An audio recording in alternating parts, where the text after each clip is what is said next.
कहते हैं सबसे बड़ा मोटिवेशन है आपके पिता और मैया बच्चों के दिलों पर राज करते हैं। अब मैं बुला रहा हूं डियर नवीन, लाखों दिलों में चहेते बच्चों के दिलों में राज करने वाले एक ऐसा नाम जिसके आने के बाद हर बच्चे के चेहरे की मुस्कान, आंखों की खुशी और ये सम्मान बता रहा है। नवीन भैया, ओवर टू यू। बैठ जाओ। पहले तो सारे साथियों का यहाँ पहुँचने के लिए बहुत धन्यवाद।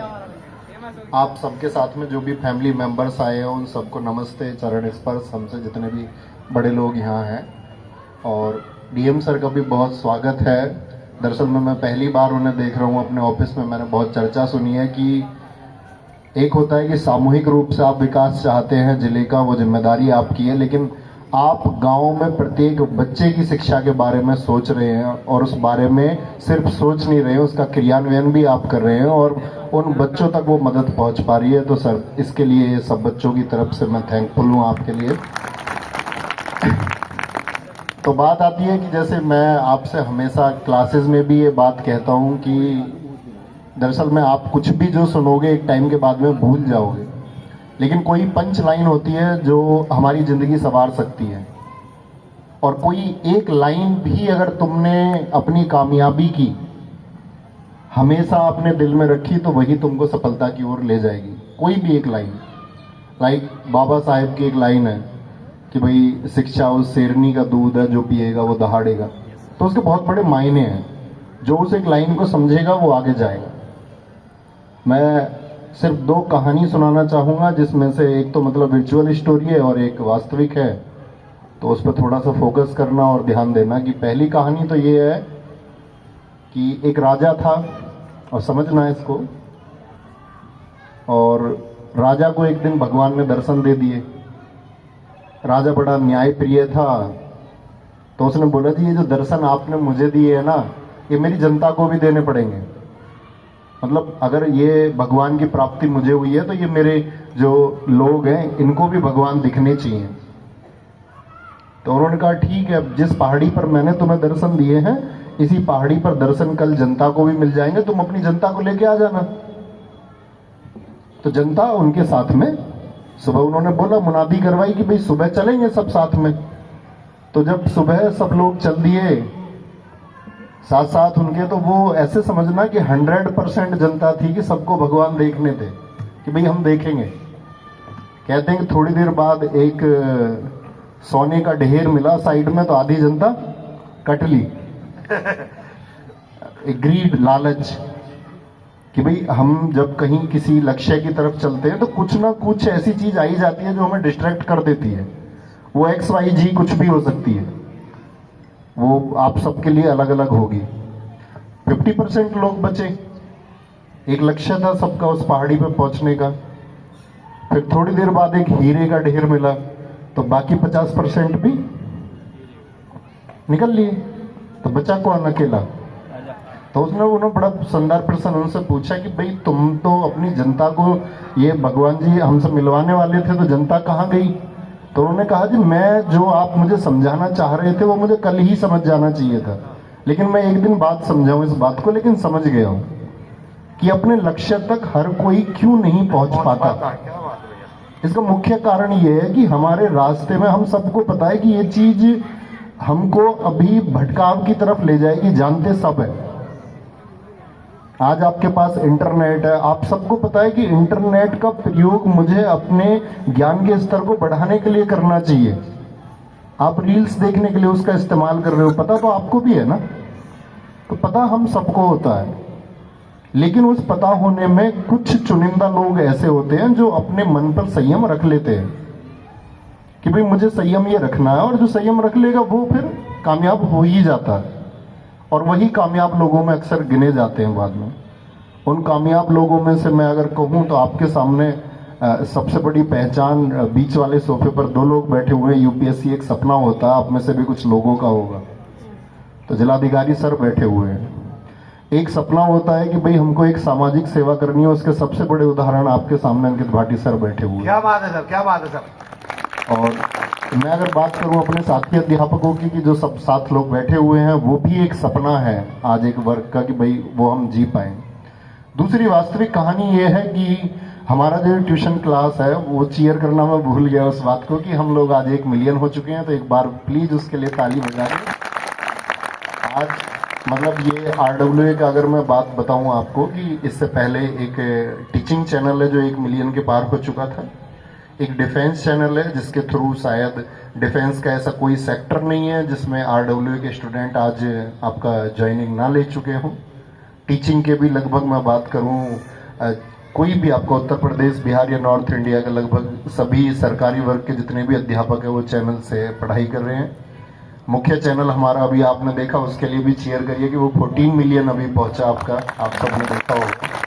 तो कहने का मतलब ये है कि 2 करोड़ से ज़्यादा स्टूडेंट आज जुड़े हुए हैं और उस सब भरोसे का कारण आप ही लोग हैं। आप ही लोग कहने की वजह ये है कि जब जब आप अपने आप को सफलता में कन्वर्ट करोगे तो आपको देख के लोग बड़े कहते हैं ना कि आपके भाई मोटिवेशन हमें चाहिए, तो वो एक चीज़ यहाँ पर अपने आप पैदा हो जाती है कि लोग मोटिवेट होंगे। कल मैंने एक वीडियो इंस्टाग्राम पे अपलोड की थी, आप लोगों ने देखी? किसी ने देखी थी? हाथ उठाओ किस किस ने देखी। एक बच्चे का सिलेक्शन हुआ, मैं उससे बात कर रहा था, देखिए, ठीक है। तो उसका कारण ये, वो मुझे चलते चलते सड़क पे मिला है और वो कह रहा था मैं स्टूडियो की तरफ जा रहा हूँ जी, मेरा सिलेक्शन हुआ, और मैं जैसे ही मुझे अपने सिलेक्शन का पता चला मैं घर से निकल लिया इधर स्टूडियो की तरफ। तो वो एक रियल स्टोरी ये है कि भाई मैं ये कहना चाह रहा था, ट्यूशन क्लास लीड करते हैं हमारे अविनाश सर और उनके साथ में टीम है। मैं और अविनाश मतलब क्लासमेट है शुरू से ही, हम साथ पढ़े हैं दोनों। अरे वाह, क्या बात। और सर हम मतलब ऐसा बोलते हैं ना कि सब लोग बैक बेंचर्स का जमाना है, मतलब कुछ लोग बहुत कामयाब हो गए, एलोन मस्क जैसे लोग, उन्होंने ये बोल दिया कि भाई मैंने तो कभी आपका कॉलेज में एजुकेशन ही नहीं ली। तो लोगों ने क्या बोला कि यार जब एलोन मस्क कॉलेज में एजुकेशन नहीं ले रहा तो हम क्यों पढ़े? जो दुनिया का सबसे अमीर आदमी कॉलेज एजुकेशन के खिलाफ बात कर रहा है तो हम क्यों पढ़े? लेकिन वो एक सफल व्यक्ति है और ऐसे सफल व्यक्ति आप देखोगे 1% होंगे, लेकिन आप 99% सफल लोगों को देखोगे तो उनके पीछे एक बहुत बड़ा डिवोशन, अपनी सफलता के प्रति बहुत बड़ा समर्पण और बहुत ज्यादा हार्ड वर्क उनका रहा होगा, तब वो सफल होते हैं 99%। तो हमें 1% की तरफ कभी नहीं जाना चाहिए। मेरे हिसाब से हमें उधर जाना चाहिए जहाँ प्रायिकता ज्यादा है, भाई यहाँ सफल होने के अवसर ज्यादा है। तो सर मैं ऐसे ही कह रहा था कि हम फर्स्ट बेंचर थे दोनों स्कूल में, और मतलब 6ठी से 12वीं क्लास तक हम साथ पढ़े। तो अब मैं ये बात कहना चाह रहा हूँ आपसे कि अविनाश हमेशा टॉपर है हमारे स्कूल में, 6ठी से 12वीं तक। कोई सिंगल क्लास ऐसी नहीं है कि वो 7th में सेकंड आया हो, और ऐसी कोई क्लास नहीं है जिसमें मैं 3rd आया हूँ। तो मतलब हम दोनों साथ पढ़े हैं सर। अच्छा, वो डिस्ट्रिक्ट टॉपर भी है 12th के भैया? हाँ, क्या बात है। तो दूसरी बात क्या है? दूसरी बात ये है कि इसमें देखो आप लोग समझोगे इस बात को कि मैं 11th और 12th में ट्यूशन भी पढ़ा हूँ, लेकिन वो कभी ट्यूशन भी नहीं पढ़ा। हम सबको जरूरत होती है सर, आप जब हम 12th में थे तो 30 नंबर का प्रैक्टिकल होता था, फिजिक्स में भी केमिस्ट्री में भी। तो जिनके पास मैं केमिस्ट्री का ट्यूशन पढ़ता था तो वो मार्क्स उन्हीं बच्चों को देते थे कि जो ट्यूशन पढ़ेंगे, नहीं तो नहीं मिलेंगे। तो अविनाश के मार्क्स उन्होंने दिए हुए थे प्रैक्टिकल में 8 आउट ऑफ 30। तब मैं उनसे लड़ गया कि मेरे घटा दो, इसके बढ़ा दो भाई। देख लो। तो बात ये है कि अब आप एक बात समझो, जब मैं ये कहना चाह रहा हूँ कि अविनाश बिना ट्यूशन के टॉप कर सकता है, तो आप खुद को बुक्स के माध्यम से, जो भी टीचर से आप पढ़ रहे हैं, जैसे भी पढ़ रहे हैं, और आपको एक और गाइडेंस साथ में मिल जाएगा RWA ट्यूशन क्लास से, वो सब आप जानते होंगे कि उनका कितना डेडिकेशन है। तो मैं ये कहता हूँ कि आप टॉप क्यों नहीं कर सकते? तो आप बिल्कुल टॉप कर सकते हैं। और मैं ये चाहूँगा कि जैसे पिछली बार आप सब लोगों को पता होगा, अविनाश सर शायद 500 से ज़्यादा बच्चे ऐसे थे जिनके 95% मार्क्स 95% प्लस ही थे, और आउट ऑफ 75, अभी तो 76 डिस्ट्रिक्ट हो गए हैं, तो 75 में से आपका 17 जिलों के टॉपर इनके स्टूडेंट थे। क्या बात है, क्या बात है सर। तो इस बार तो मैं चाहूंगा कि आप में से सर 17 की जगह वो कैसे भी करके हमें कितनी भी मेहनत करनी पड़ जाए वो 70 हो जाए, 70 ये तो वो अविनाश सर। 70 होने चाहिए, बस ये मैं चाहूंगा। और बाकी आप सब लोग बहुत मेहनत करें। आपको हमेशा पता होगा कि ये मेरे ध्यान बंटने का रास्ता है और ये मेरे ध्यान बंटने का रास्ता नहीं है। बस एक चीज सोच लेना, जब शाम को जाओ, आप सब पढ़ाई करते होंगे, तो शाम को बस खुद से एक क्वेश्चन किया करो कि मैंने अपने साथ जस्टिस किया है नहीं किया। मैंने, मेरी फैमिली मेरे बारे में सोच रही है कि अभी 12th में क्या होता है कि बच्चे की परसेंटेज बड़ा विषय होता है कि भाई उसकी परसेंटेज आ पाएगी या नहीं आ पाएगी। तो आप ये सोचा करो कि क्या मैंने सच में पूरे दिन पढ़ाई की थी कि मेरी बहुत अच्छी परसेंटेज आई, या मैं सिर्फ सोचता हूँ उस बारे में और काम करता नहीं हूँ। ये सब पर लागू होता है। कॉम्पिटिटिव एग्जाम का कोई बच्चा हो, कोई भी पढ़ाई आप करते हैं, कुछ भी आप करते हैं, वो जो दिन आपका बीता है वो शाम को आपको फीलिंग आई है कि आपने मेहनत की थी या नहीं, और तुमको पता है कि तुमने मेहनत नहीं की है तो तुम एक दिन पीछे चले गए। जिस बच्चे को ये फीलिंग आएगी शाम को कि हाँ आज मैं इसकी वजह से थक गया पढ़ते पढ़ते, तो उसको वो फीलिंग आएगी कि मैं बेहतर कर रहा हूँ और मेरे जो चांसेस हैं वो सबसे ज़्यादा हैं आगे जाने के। और ऐसे ही बच्चों के चांसेस सबसे ज़्यादा होते हैं। क्योंकि मुझे आज भी याद है सर अपनी 10th क्लास, तो मैं मतलब सेकंड तो आता था, लेकिन मैं शुरुआत में बहुत अच्छा स्टूडेंट नहीं था। स्टूडेंट क्या मतलब, मैं ऐसा भी था मैं घर से पैसे भी चुरा लेता था। तो मुझ पे मतलब 8वीं क्लास में मुझे याद है हमारे पिताजी बड़े स्ट्रिक्ट थे, मुझे बहुत मार लगाई उन्होंने। और मेरी लास्ट चोरी थी, मतलब लास्ट चोरी भी ऐसी थी, हिंदी की किताब आती थी भारत के महान व्यक्तित्व जी, और मेरे साथी की लड़ाई में वो किताब फट गई, तो उस समय वो 38 रुपए की आती थी।